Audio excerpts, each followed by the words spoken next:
Warga RT 003 RW 01 Kelurahan Maricaya Selatan, Kecamatan Mamajang, menggelar pemilihan umum raya atau Pilraya RT RW untuk menggantikan penjabat RT RW yang mengisi kekosongan. Setelah masa jabatan seluruh ketua RT RW Kota Makassar berakhir, pemilihan yang digelar tanpa sepengetahuan Pemkot Makassar dinilai tidak sah. Pemilu raya yang digelar pada hari Jumat, tanggal 14 Oktober 2022 oleh warga RT 003 RW 01 Jalan Amirullah, Kelurahan Maricaya Selatan, Kecamatan Mamajang, mereka melakukan pertemuan atau rembuk warga terkait PJ RT 003 yang dinilai sudah tidak sejalan dengan warga. Dalam pertemuan tersebut, warga sepakat agar Agustina Dawing diberhentikan dan diganti sebagai PJ RT 003. Menanggapi hal tersebut, Wali Kota Makassar Muhammad Ramdan Pomanto mengaku hal tersebut tidak dibenarkan dan tidak sah, pasalnya keputusan mengganti PJRT dilakukan tanpa sepengetahuan Pemkot Makassar sehingga semua ketentuan pelantikan ketua RT RW di kecamatan tersebut tidak sah.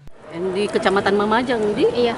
Ya, terserah tapi yang jelas kalau itu menimbulkan perpecahan sambil menunggu kondisivitas wilayah, kondisivitas suasana. Tapi seperti kondusif nggak bisa. Tapi seperti apa laporan dari Pak Camatnya? Ada memang laporan? Tidak ada. Tidak ada.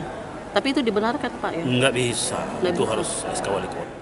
Wali Kota Makassar juga menyayangkan tindakan warga RT 003 RW 01 Kelurahan Maricaya Selatan, pasalnya tidak mendukung program pemerintah Kota Makassar, termasuk pemilihan RT RW serentak dan mengambil keputusan sepihak untuk mengganti penjabat RT yang ditunjuk langsung oleh Wali Kota Makassar, sehingga keputusan dari hasil pemilu raya tersebut dinilai tidak sah dan pejabat RT 003 masih tetap PJ yang ditunjuk Wali Kota Makassar. Ira, Fajar TV dan Fajar Radio melaporkan.